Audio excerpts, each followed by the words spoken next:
जय राम जय जय राम। श्री राम जय राम जय जय राम। श्री राम जय राम जय जय राम। बोलिए सियावर रामचंद्र भगवान की।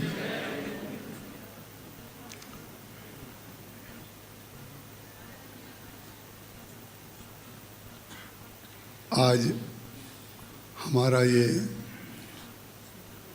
परम सौभाग्य है,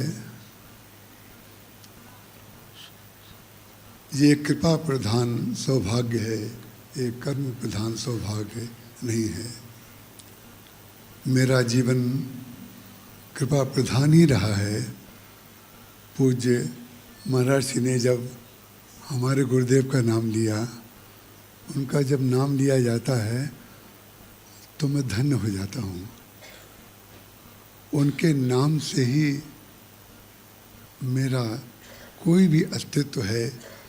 तो मैं आपको जितने गीता प्रेस के सेवक गण हैं, बड़े छोटे तो कोई होते ही नहीं, उनके प्रति और ये सौभाग्य कि इतने संतों के बीच में इस शरीर को बैठ करके कुछ कहने का अवसर मिल रहा है, ये माँ गंगा को मैं बहुत बहुत कोटि कोटि प्रणाम करता हूँ। इस वट वृक्ष के नीचे बैठ के ना जाने कितनी बार मैंने आकर के जप किया है। और यहाँ पर एक छोटी सी कुटिया है, कोने में एक संत रहते थे, उनके पास आकर के बैठता था। कल्याण पत्र का जब मैं बिल्कुल 11 से 12 साल का रहा होऊंगा घर में, तो हमारे पिताजी ने एक लकड़ी का तख्ता कीलों से जड़ करके रखा था। उसमें मात्र एक कल्याण पत्रिका थी जो वहाँ पर इकट्ठी आती थी। हर महीने कल्याण आता था और रखा जाता था। और 12 साल की अवस्था में जो मैंने अपराध किया था, वही मेरे कल्याण का कारण बन गया।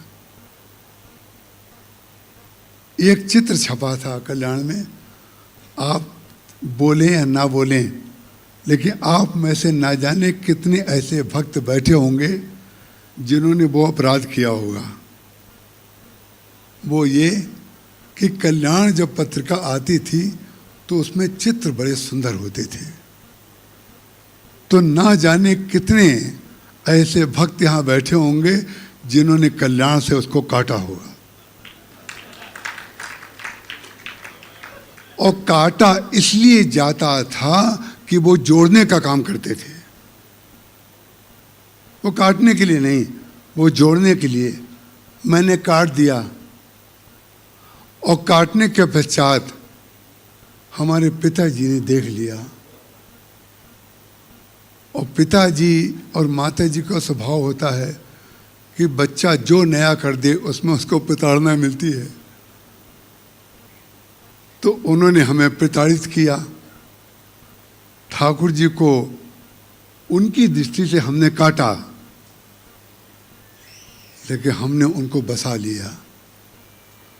जब मैंने वो काटा तो पहले तो प्रताड़ित किया गया, लेकिन हमारे यहाँ शालिग्राम जी की पूजा, रामानुज संप्रदाय के शालिग्राम जी की पूजा होती थी। तो हमारे पिताजी ने उस चित्र को काट कर, जो काटा था उसको मड़वा के रख लिया। आपको मैं इन चरणों में बैठ करके बता रहा हूँ। मैं अपने गुरुदेव परम पूज्यपाद, वही नाम, अरे जब राम का नाम लिया जाता है तो गुरु का नाम क्यों नहीं लेना चाहिए। राम किंकर जी महाराज के चरणों में जब आया तो आपको आनंद आएगा सुनकर के, वही वाला चित्र हमारे गुरुदेव के पूजा में था। हमने उनको चुना था कि उन्होंने हमें चुना था, हमें नहीं पता। सत्य का उद्घाटन तो संत लोग ही कर सकते हैं। तो उनके चरणों में आने का परिणाम ये हुआ, सौभाग्य ये हुआ कि आज इतने संतों का दर्शन हमें एक साथ मिल रहा है। कल्याण एक गीता भवन एक ऐसी संस्था है जो आकाश की तरह व्यापक है, दृश्य रूप में सामने दिखाई दे रही है, लेकिन दृष्टा उसका स्वरूप है। इतना ज्ञान परोसने का कार्य संसार में न किसी व्यक्ति ने किया है, न किसी संस्था ने किया है।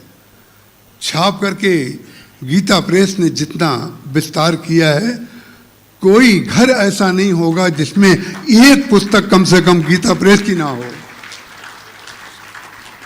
हम अपने प्रवचनों में कहा करते हैं, आजकल ड्राइंग रूम में अंग्रेजी की पुस्तकें सामने लगाई जाती हैं और गीता प्रेस की पुस्तकें ट्रंक में रखी जाती हैं। हम अपने प्रवचनों में निवेदन किया करते हैं, गीता प्रेस की पुस्तकें सामने लगनी चाहिए। जिस घर में गीता प्रेस की पुस्तकें होंगी उस घर में महाभारत नहीं होगा, उस घर में महाभारत नहीं होगा। तो ये कल्याण पत्रिका जब हम पढ़ना नहीं जानते थे, केवल देखना जानते थे, तब भगवान के दर्शन का फल ये हुआ, उनको काट करके सिंहासन पर विराजमान करा दिया। उनको विराजमान करने का फल ये हुआ, हमें गुरुदेव मिल गए और गुरुदेव के चरणों की सेवा का फल ये हुआ, आप सबके दर्शन मिल गए। इस कल्याण पत्रिका के दिव्य संचालन के लिए हम जब गीता प्रेस में हमारा प्रवचन हुआ, गोरखपुर में एक ही वर्ष जब शताब्दी समारोह था, तो मैं गया था वहाँ।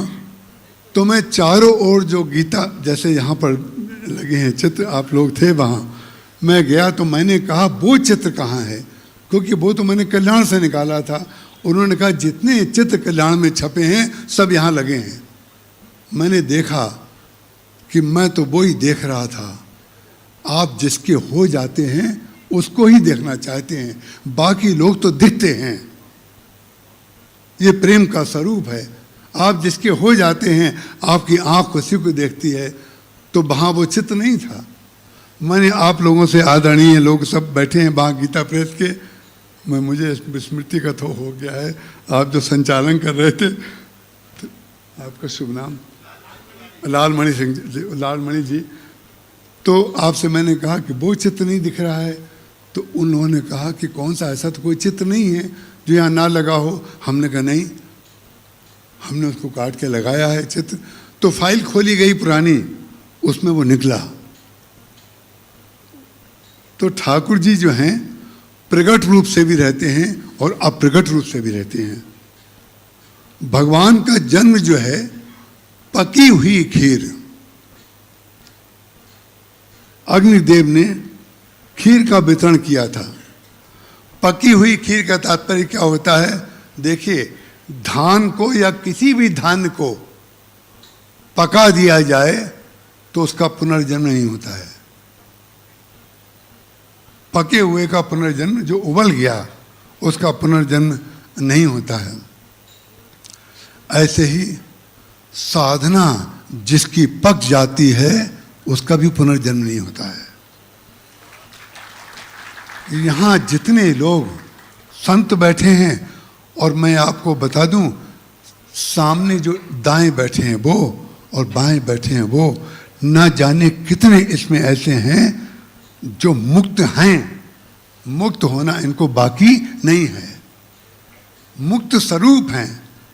तो इस कल्याण पत्रिका ने इस देश को जितना दिया है उतना कोई पत्रिका दे नहीं सकती। और गीता प्रेस ने जो दिया है, जब मेरा 3 नंबर में प्रवचन होता था, 2-3 साल तक प्रवचन हुआ, तो मैं ये कहता था, मैं अपना सौभाग्य मानता हूँ कि मुझे उस स्थान पर बैठने का, स्पर्श करने का अवसर मिला।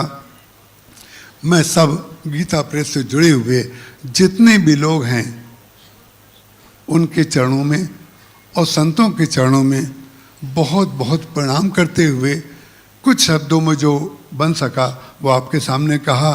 इन महापुरुषों के सामने कुछ भी कहा जाए वो उचित नहीं होगा। मैं आप सबके चरणों में प्रणाम करता हूँ और आपकी वाणी को सुनने की आतुरता जो है उसके लिए मैं आतुर हूँ कि आपको देख करके मैं आपको सुनूं। मेरा परम सौभाग्य है, आपने कृपा की, मुझे ये समझ दिया, यहाँ पर बुलाया, उसके लिए मैं आपका बहुत बहुत कृतज्ञ हूँ। जय श्री राम। बात आपने